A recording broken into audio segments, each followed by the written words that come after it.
A boat having a length 3 meter and width 2 meters is floating on lake.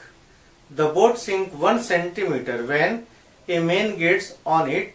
Find the mass of man. इस problem में सबसे पहले जो unit दी हुई है उस यूनिट पे ध्यान देंगे कि जो लेंथ और ब्रेथ दिया हुआ है वो मीटर में है, ठीक है, और जो सिंक हुआ है, जो डूबा है, वो जो है पानी के अंदर जो है वो सेंटीमीटर में है।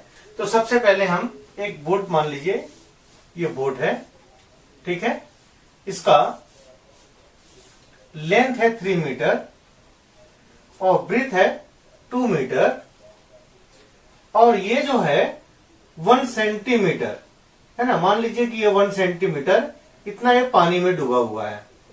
इसका मतलब इसका जो हाइट हुआ, ये अगर हम हाइट लें तो हाइट इसका होगा 1 सेंटीमीटर, ठीक है। तो length is equal to 3 metre, breadth is equal to 2 metre और हाइट यानी 1 centimetre is equal to 0.01 metre.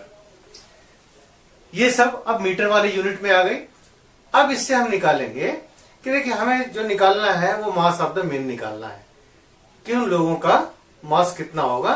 तो यहां mass of the men is equal to होगा कि उस बोट के द्वारा जो पानी को डिस्प्लेस किया गया है उसमें अगर हम डेंसिटी ऑफ वाटर को मल्टीप्लाई कर देते हैं तो मास ऑफ द मेन आ जाएगा, क्योंकि हमारे जो फार्मूले हैं, फार्मूले के अंतर्गत यानी कि density is equal to mass divided by displacement of water या जो भी लिक्विड्स है। ओके, तो यहां पर सबसे पहले हम यहां लिखेंगे कि वॉल्यूम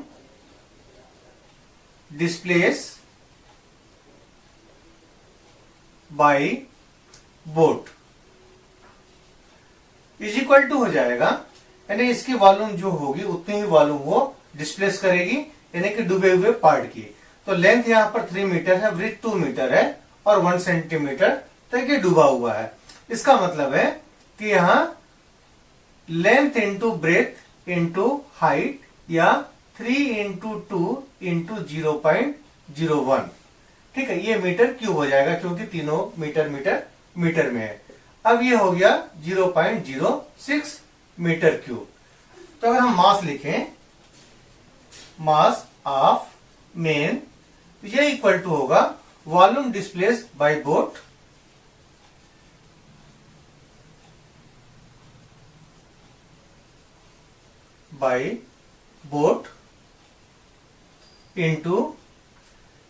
इंटू यहां पर डेंसिटी ऑफ वाटर। अगर हम दोनों की वैल्यू रख देते हैं तो इसका वॉल्यूम हमने निकाला 0.06 मीटर क्यूब और डेंसिटी ऑफ जो वाटर होता है वो 1000 kg पर मीटर क्यूब, ठीक है, या क्यूबिक मीटर पर इसको बोलते हैं। यहां से ये कैंसिल हो गया। अगर इसका हम 1000 से मल्टीप्लाई करें तो आंसर हमें मिलेगा 60 kg।